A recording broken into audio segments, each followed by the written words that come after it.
Baik anak-anak, kita lanjutkan lagi sekarang ke perhitungan kesetimbangannya atau menghitung harga KC-nya. Seperti biasa, kita lihat lagi PowerPoint-nya ya. Perhitungan kesetimbangan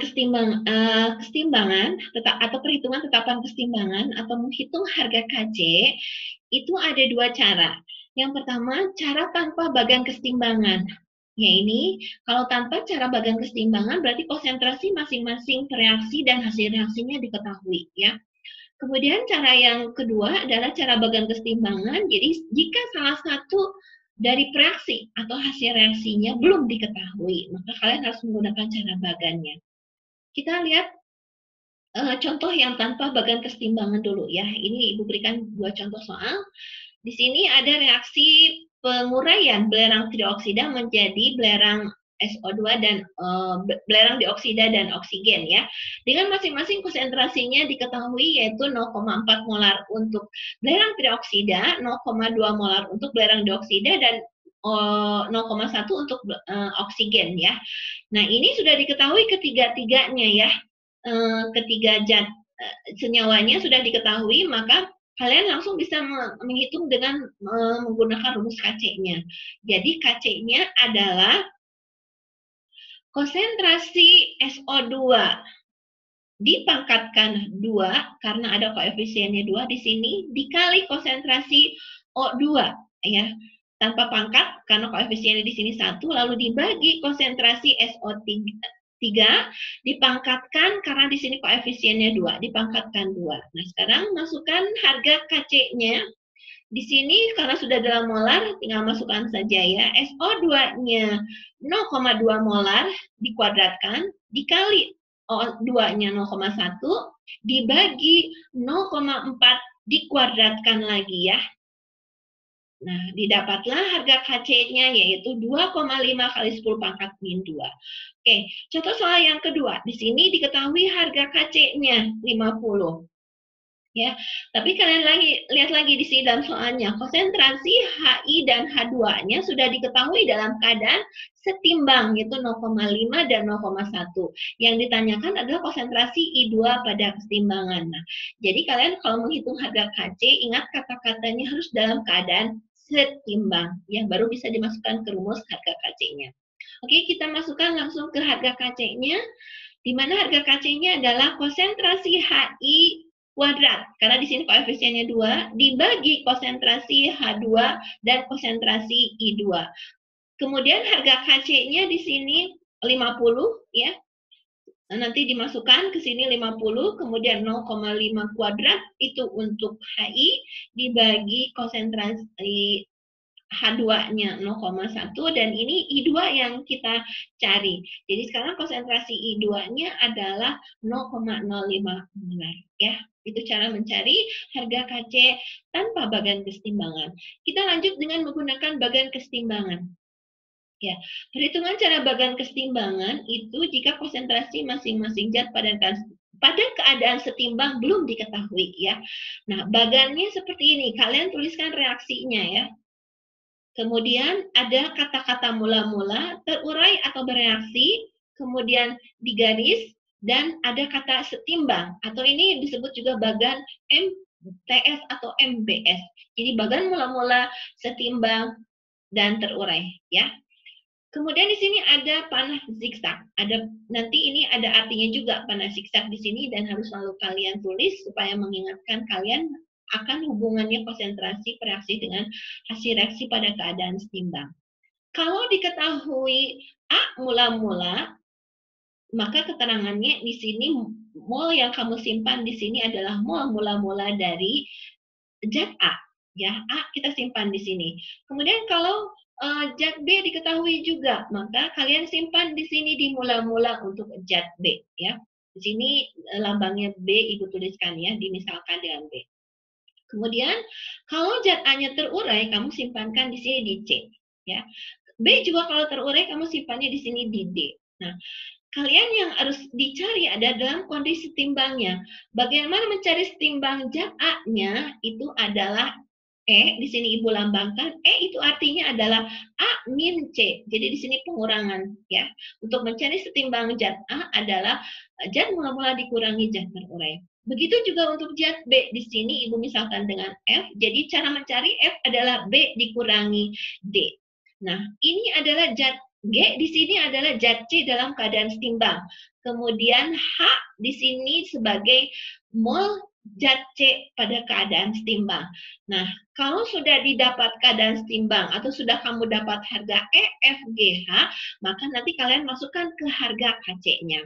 Nah, sekarang arti panas siksak di sini adalah jika koefisiennya sama, maka terjadi hubungan antara koefisiennya. Jadi kalau molnya sama antara C, D, G, dan H di sini, maka koefisiennya juga sama ya.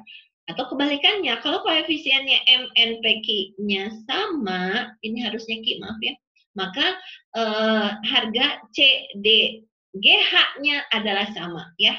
Jadi kalau M, N, P, Q sama, maka harga C, D, G, H juga sama ya.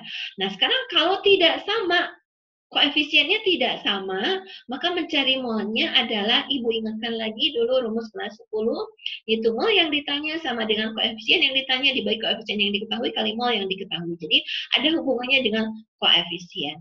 Baik, untuk lebih jelasnya kita lihat contoh soalnya ya anak-anak. Di sini ada soal ke-1, yaitu sebanyak 0,1 mol HI dimasukkan ke dalam satu bejana dan terurai. Kemudian yang terbentuk adalah 0,02 mol I2 pada keadaan setimbang. Jadi yang belum diketahui adalah H2-nya. Nah, kalau ada soal seperti ini berarti mau tidak mau kalian harus buat bagannya.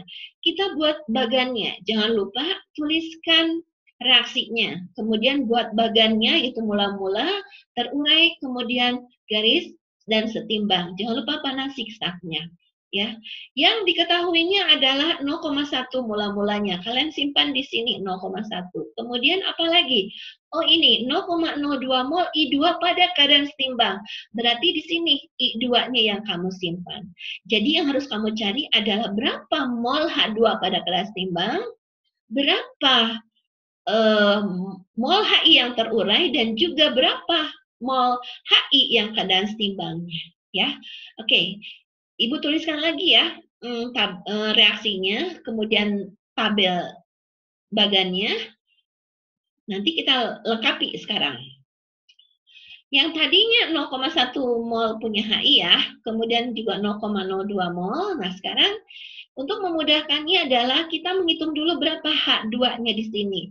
Hubungannya dengan panas sisak tadi ya, karena koefisien I2 sama dengan H2, maka otomatis mol I2 juga sama dengan mol H2. Kemudian untuk HI-nya ke sini dulu ya. Jadi sebelum menjawab HI setimbang, kamu cari dulu HI yang terurainya berapa. Hubungkan dengan panas siksak ini. Jadi, berapa HI yang terurai? Lihat koefisiennya di sini. Koefisien HI 2, sedangkan I2 yang diketahui koefisiennya 1. Jadi, 2/1 kali 0,02 yaitu 0,04. 2/1 ini diambil dari rumus mol yang ditanya, dihubungkan dengan koefisien yang ditanya, dan seperti ini ya. Nah, karena sudah ada mol mula-mula dan mol terurai, bisa kita cari setimbangnya yaitu 0,1 dikurangi 0,04, didapatlah 0,06. Nah, kalau sudah ada konsentrasi masing-masing zat dalam keadaan kesetimbangan, kita langsung masukkan ke harga KC-nya. Kemudian karena di sini volumenya 1 liter, maka mol di sini sama dengan dianggap molar juga ya. Jadi harga KC-nya adalah konsentrasi H2 tidak ada koefisiennya, berarti tidak ada pangkatnya, kali konsentrasi I2 juga sama, kemudian dibagi konsentrasi HI dikuadratkan, karena di sini ada koefisiennya 2. Ya. Sekarang kita masukkan harganya. H2-nya adalah 0,2, kemudian I2-nya juga 0,2, dan HI-nya 0,06, jangan lupa dikuadratkan, maka didapatlah harga KC-nya yaitu 1/9 atau 0,11. Oke? Untuk lebih paham lagi, kita lihat contoh soal yang kedua ya, anak-anak. Nah, di sini ada 2 reaksi dan 2 hasil reaksi. Di sini volumenya juga diketahui 2 liter ya. Jadi ini jangan diabaikan. Oke, seperti biasa karena di sini yang diketahuinya hanya mol HCl dan mol O2, sedangkan mol HCl-nya juga diketahui dalam keadaan seimbang, jadi yang belum ada adalah mol Cl2 dan H2O-nya. Seperti biasa kita buat bagian keseimbangan lagi. Jangan lupa tuliskan reaksinya, kemudian arah panah berlawanan, kemudian mula-mula, terurai, dan setimbangnya. Ya. Ini 10 mol untuk HCl, kemudian 10 mol untuk O2 ya, masing-masing diketahuinya. Kemudian 2 mol HCl dalam keadaan setimbang, berarti di sini 2 molnya. Berapa yang terurainya? Bisa dihitung. Ya, nanti. Kemudian O2 yang terurai juga harus kalian hitung. Nanti O2 yang ke dalam setimbang juga harus kalian hitung. Lalu ini hubungkan dengan panas siksaknya. Berarti berapa mol Cl2-nya juga harus kalian cari, dan mol H2O-nya juga harus kalian cari berdasarkan hubungan panas siksak di sini ya. Oke, kita buat lagi bagannya ya. Untuk memudahkan pemahamannya, nanti untuk selanjutnya kalian bisa tulis hanya 1 kali saja ya. Jadi ini untuk membedakan mula-mula dan akhirnya ya. Oke, kita tulis lagi. Mula-mulanya tadi 10 mol untuk HCl, 10 mol untuk O2, dan 2 mol untuk HCl pada keadaan setimbang. Jadi ini bisa kita cari ya dengan cara pengurangan. Jadi 10 dikurangi 2, didapatlah 8 mol untuk HCl. Sekarang kita cari berapa mol O2-nya. Hubungan dengan panas siksa sini.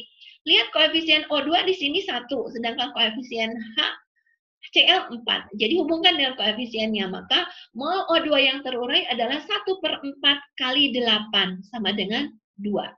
Jadi kalau sudah ada mol O2 terurai, kita bisa cari berapa mol O2 setimbangnya. Ya, ingat tadi 1/4 adalah dari rumus yang ini ya. Jadi didapat 10 dikurangi 2 adalah 8. Jadi 8 mol untuk O2, 2 mol untuk HCl. Nah, berapa 2 mol HCl-nya? Untuk Cl2 berapa molnya? Hubungkan dengan panas siksak di sini ya. Cl2 koefisiennya 2. HCl koefisiennya 4. Jadi mol HCl adalah 2/4 kali 8. Didapatlah 4. Nah, karena H2O koefisiennya sama dengan Cl2, ini juga sama. Jadi 2/4 kali 8 sama dengan 4. Nah, akhirnya kita dapat mol masing-masing zat dalam keadaan setimbang. Ya, sekarang kita cari berapa konsentrasinya dalam molaritasnya. Karena di sini ada volumenya, liter. Jadi untuk HCl 2 mol dibagi 2 liter dapat 1 molar. Kemudian untuk oksigennya di sini 8 mol dibagi 2 liter itu 4 molar. Cl2-nya tadi 4 dibagi 2, 2 molar. Dan H2O-nya juga 2 molar sama ya. Kita masukkan ke rumus Kc-nya. Rumus Kc-nya adalah konsentrasi Cl2 dipangkatkan koefisiennya 2 di sini ya. Jadi Cl2 pangkat 2, kemudian H2O juga jangan lupa ini ada koefisiennya dipangkatkan 2. Dibagi konsentrasi HCl. Ini ada 4, jadi dipangkatkan 4, dikali konsentrasi O2.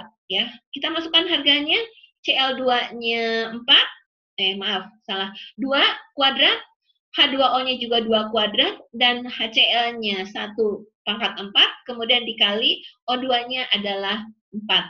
Maka didapatlah harga Kc-nya adalah 4. Oke anak-anak, itulah untuk menghitung cara Kc dari dua cara yaitu tanpa bagan dan bagan. Oke, kita lanjutkan materi selanjutnya ya.